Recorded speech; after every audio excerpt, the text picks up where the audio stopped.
Il m'a aimé, béni soit son nom. Il m'a aimé, béni soit son nom. Il m'a aimé, béni soit son nom. Mon sauveur, sois loué à perpétuité. Il m'a béni, béni soit son nom. Son nom, il m'a béni, oh, béni soit son nom, mon sauveur, sois loué à perpétuité. Il m'a aimé, alléluia, il m'a aimé, oh, béni soit son nom, il m'a aimé, béni soit son nom.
Merci pour ta grâce.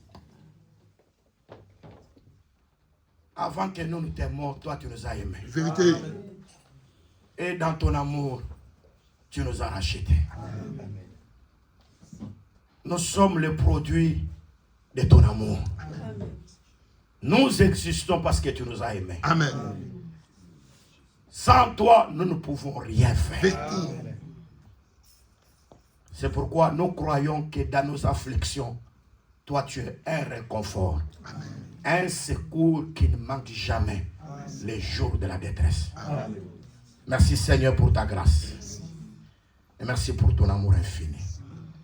Merci pour ton amour incommensurable. Te bénissons Adonai. Nul ne peut s'égaler à toi. Merci Seigneur, parce que le Dieu qui n'a point créé le ciel et la terre disparaîtront. Vérité. Mais toi, ô seul le vrai Dieu, qui subsiste. Amen. Et tes paroles sont éternelles aux cieux. Amen. Règne pendant ces moments de la proclamation de l'évangile. Nous voulons soumettre toute conscience devant toi. Amen. Parce que ta parole parle à la conscience. Amen.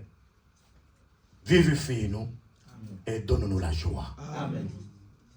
Que tu sois le solutionnaire par excellence. Amen. Et que tu guérisses les malades. Amen. Que tu ressuscites les morts. Amen. Que tu purifies les lépreux. Amen. Merci Seigneur. Merci pour ta grâce. Au nom de Jésus-Christ. Amen. Amen.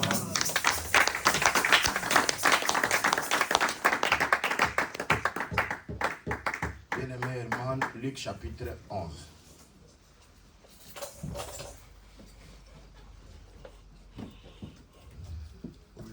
Verset 11e. Je lis la parole au nom du Seigneur Jésus-Christ. Amen. Quel est parmi vous le père qui donnera une pierre à son fils s'il lui demande du pain? Ou s'il demande un poisson, lui donnera-t-il un serpent au lieu d'un poisson? Gloire au Seigneur Jésus. Amen. Nous avons compris que c'est au Fils qu'on donne le pain. Et je voudrais d'abord dire ceci, que Dieu en tant que Père, en réalité, il n'est pas encore pain. Mais quand il devient fils, il devient pain. Amen. Là, nous voyons le pain comme étant la chair. Donc, la parole fait chair. Lorsque la parole devient chair, c'est alors qu'il quitte d'être père, il devient fils. Et nous croyons, quand Jésus a pris le pain, il a rendu grâce. En réalité, Jésus prenait Jésus. Amen. Amen. Parce que ce pain-là, c'était Jésus. Amen. Le pain-là, c'était le corps de Jésus. Amen. Et si vous me posez la question, qui a tué Jésus? Je dirais, Jésus a tué Jésus. Amen. Amen. Amen. Vous êtes là? Amen. Pourquoi Jésus a dit que personne ne peut avoir le pouvoir d'ôter ma vie. Mais moi-même, je donne ma vie et j'ai le pouvoir de les récupérer. Amen. Donc celui qui a tué Jésus, c'est lui-même Jésus. Amen. Et si vous posez la question à Jacob, qui t'ont amené le message de la mort de Joseph, Jacob te dira que c'est ses 10 frères qui sont allés me proposer l'habit. Vous direz, ça c'est quel habit? Et j'ai reconnu que c'est l'habit de mon fils. Et une bête féroce l'a dévoré. Et je suis entré dans la maison de deuil à cause de la nouvelle de ses 10 frères. Amen.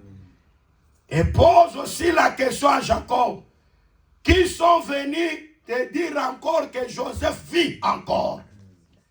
Jacob te dira que toujours les mêmes disent cela. Ils ont amené le message de la mort et eux-mêmes ont amené le message de la résurrection. Parce que quand ils viennent, ils disent, ben, Joseph vit encore. Et non pas seulement qu'il vit encore, mais c'est celui qui règne dans tout l'Égypte. C'est ça la bonne nouvelle. Amen. La bonne nouvelle, Joseph vit encore. Et il ne vit pas seulement, mais il est roi. Amen. Aïe, aïe, aïe. Et quand je parle de Joseph, je parle du Seigneur Jésus-Christ. Amen. S'il a été tué, il a été tué par le chiffre 10. C'était le chiffre de la loi. Parce que les 10 commandements, si Jésus était mort, c'est parce que selon les Juifs, il n'a pas obéi aux 10 commandements. Or, le premier commandement, Israël, écoute, tu aimeras le Seigneur ton Dieu, il est le seul Seigneur, il est le seul Dieu. Mais écoute, Jésus dit aux Juifs, mais j'ai fait beaucoup d'œuvres parmi vous. Mais pour quelle œuvre vous me lapidez pour me tuer? Les Juifs le regardent et disent, nous ne sommes pas à la cause de ces œuvres-là. Moi, j'aime les Juifs. Hein? Amen. Moi, j'aime les Juifs. Parce que les Juifs ne sont pas impressionnés par les miracles. Les Juifs regardent les commandements. Ah. Amen. Même si tu ressuscites les morts, même si tu opères beaucoup de miracles, les Juifs regarderont les commandements. Vous êtes là? Amen. Vous pouvez opérer, ressusciter même des morts. Vous pouvez faire des choses d'une manière extraordinaire parmi les Juifs. Les Juifs ne considéreront pas tout ce que tu as fait. Vous êtes là? Amen. Et c'est très important.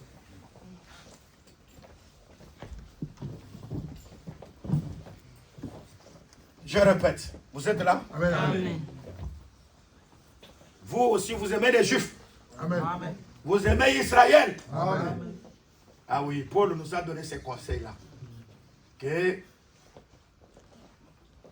nous ne devons pas être orgueilleux à l'égard d'eux. Parce que c'est un peuple que Dieu a connu d'avance.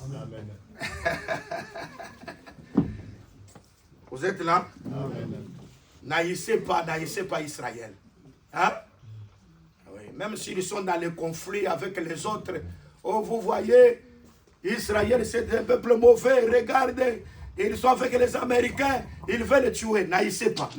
Vous êtes là? Ah. Parce que c'est le peuple que Dieu a connu d'avance. Ne parlez pas mal d'Israël. Vous êtes là? Je le répète, ne parlez pas mal d'Israël. Aimez Israël. Si aujourd'hui nous avons reçu les biens spirituels, c'est sorti d'eux. Ah, mais vous êtes là, non? Amen. Paul pose la question aux Corinthiens. Est-ce de chez vous qu'est sortie la parole? Ou c'est à vous celle qu'elle est parvenue? Romains chapitre 15, il dit que nous devons raconter les biens temporels. Parce que nous avons reçu d'eux les biens spirituels. Pour que Dieu nous visite, nous disons que toute la marche de l'Église est en conformité avec la marche que Dieu a fait avec Israël. Amen. Pour nous, Israël, c'est l'horloge de Dieu. Et même pour que nous puissions contempler que l'enlèvement du Seigneur vient, levez les yeux, regardez Israël. Observez Israël. Parce que c'est un figuier qui a été maudit à cause du manque de la foi. Mais il avait la belle apparence. Le feuillage était bon, qui attirait que Jésus puisse venir. Mais quand il vient, il n'y a pas de fruits. Là, c'est un exemple que Dieu aussi donne à toi et à moi pour dire que n'ayez pas seulement l'apparence de la piété. Amen. Parce qu'il y a des gens qui ont toujours l'apparence de la piété. C'est comme j'ai exhorté un frère ici. Lui voulait donner des comparaisons par rapport aux églises. J'étais dans cette église des saints. J'étais comme ça. Là-bas, on faisait des blagues avec des sœurs. On les appelait bases. Moi, j'ai dit, frère, cette église-là n'est pas notre modèle. Amen. Dans l'église de Jésus-Christ, où l'apôtre Paul est là, il est contre des plaisanteries. Amen. Amen. Un frère ne peut pas avoir de plaisanteries, même parmi les frères. Amen. C'est très important. Parce qu'il ne s'est revenu accuser ces frères-là pour dire que les frères-là me courtisent. Et moi, j'ai dit que, frère, tu as commis telle bêtise. Maintenant, je vais te réprimer devant tout le monde. Mais j'attends que la sœur puisse venir. Et comme toi, tu dis que tu n'as pas parlé comme ça, mais tu reconnais des comportements, de certains comportements, des blagues. Nous te jugerons par rapport à la plaisanterie. Parce que tu ne peux pas parler à une sœur qui n'est pas ta femme. Tu es la mienne, tu es la mienne. Là, c'est déjà tout un langage qui signifie quelque chose. Amen. Et la sœur a déjà compris que tu as des intentions sur elle. Et comme elle a senti qu'il y a ses avances, elle t'a dit, ne m'appelle pas 22h. Comment toi tu peux appeler une sœur à des heures comme ça? La première fois que tu as commis l'erreur, je n'ai pas voulu te livrer à Satan parce que tu n'es pas encore frère. Amen. Mais cette fois-ci, je vais faire que je puisse te réprimander devant tout le monde pour que les autres aient de la crainte. Amen. Parce que nous sommes dans une église où il faut que la discipline règne. Amen. Nous ne prêchons pas des choses pour être dans les plaisanteries. Parce que nous avons besoin de foule. Nous avons besoin que les gens viennent et nous autorisons les désordres. Et si vous commettez les désordres, quand toi on te chasse, une autre personne viendra. Amen. Amen. Amen. Amen. Parce que nous voulons que la discipline puisse régner. Moi, je n'aime pas parce que comme nous sommes là, quand quelqu'un meurt dans ses bêtises, peut-être dans une distraction, peut-être on dira le pasteur n'a pas l'onction pour empêcher la mort. Vous êtes là? Et peut-être c'est une distraction. Et quand nous conduisons l'œuvre de Dieu, nous savons que il est avantageux que nous puissions veiller sur les âmes. Amen. Amen. Amen. Amen. Nous veillons sur les âmes parce qu'un jour nous rendrons compte devant Dieu à cause de vous. Et pourquoi on ne blague pas? On doit enseigner la parole dans la justice de Dieu. Et c'est très important. C'est très important. Nous étions en Angola, à Kwango. Une sœur avait ces problèmes-là de ristournes là. On donne l'argent à celui-ci, des choses comme ça. Moi, je n'aime pas ces choses-là. Moi, je n'aime pas ça. Vous êtes là? Amen.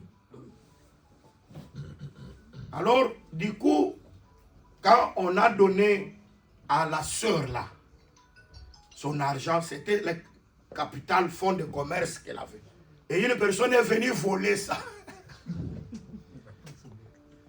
C'est pour la première fois, homme de Dieu, de voir une personne qui meurt à cause du souci de l'argent. Mais je suis allé conseiller la sœur. J'ai dit, tu n'as rien. Tu n'as rien. Maintenant, parce qu'on a volé. Tu sais pourquoi? C'est Dieu qui a envoyé ces voleurs-là. Hein? Bien sûr. Oh. Mais les destructeurs, c'est Dieu qui l'amène. Même les sorciers, s'ils viennent t'envoûter, c'est Dieu qui l'a amené. Si tu meurs, c'est parce que toi, tu n'as pas la foi. Amen. Hein? Amen. Parce que moi, je crois qu'un sorcier ne peut pas me manger, moi. Vérité. Vous êtes là? Amen. Amen. Si moi, je suis dans la vérité, Yes. je suis dans le Seigneur, dans la foi véritable, ils me feront la guerre, mais ils ne me vaincront jamais. Et ça, c'est très important. Ils me feront la guerre, mais ils ne me vaincront jamais. Pourquoi ils ne me vaincront jamais? Ils ne me vaincront jamais. Pourquoi? Parce que moi, j'ai des racines dans la vérité. C'est très important. J'ai des racines dans la vérité. Parce que si un sorcier me mange, il sera orgueilleux. Il ira dire, c'est moi qui l'ai mangé. C'est ça. Vous voyez, il a blagué avec moi. Mais regarde son sort. Où est son Dieu? Vous êtes là? Amen. Amen. C'est pourquoi j'évite à chaque fois la distraction. Amen. Je suis de Dieu. Parce que vous pouvez être dans la foi. Vous priez, mais vous tombez dans la distraction. Le diable vous envoûte. C'est pourquoi veillez, soyez sobres. Soyez sobres. Ne comparez pas l'assemblée des saints telle part. Toutes les assemblées sont des assemblées des saints. Il y a d'autres assemblées des saints qui sont assemblées des saints des noms. Amen. Où les frères regardent toujours les prédicateurs. Ils jugent toujours les prédicateurs, mais eux-mêmes ne se jugent pas. Hein? Vous êtes là? Amen. Vous avez déjà vu des églises où les frères posent, ils veulent toujours le prédicateur. Si le prédicateur a fait une erreur, ils se mettent quelque part pour parler. Mais eux-mêmes, quand ils tombent dans l'erreur, ils n'en parlent pas. C'est caché. Nous, nous disons ici, que ce soit les prédicateurs, que ce soit les fidèles, tous nous sommes appelés au salut. Amen. Amen. Et personne ne sera sauvé parce qu'il prêche. Amen. Nous sommes sauvés lorsque nous obéissons à la parole du Seigneur. Amen. Amen. Et ça, c'est très important. Nous sommes sauvés parce que nous obéissons à la voix de Dieu. C'est pourquoi j'aime que tu sois fils. Amen. À qui le Père donne le pain. Et j'avais parlé en première position que le pain c'est la parole.